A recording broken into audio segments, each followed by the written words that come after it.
Isinagawa naman ng Regional Mobile Force Battalion 1 o ng RMFB-1 ang isang inspeksyon sa mga pulis sa Pangasinan upang matiyak ang tamang pagpapatupad ng mga checkpoint operation at mapanatili ang kaayusan at seguridad lalo na ngayong holiday season.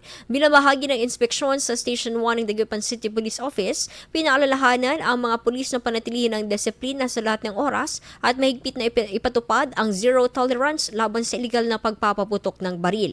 Binigyan din ang wastong pagsasagawa ng honest-to-goodness checkpoint operations at oplansita na may partikular na pagtutok sa motorcycle riding individuals bilang hakbang upang maiwasan ang shooting incidents at iba pang kaugnay na krimen.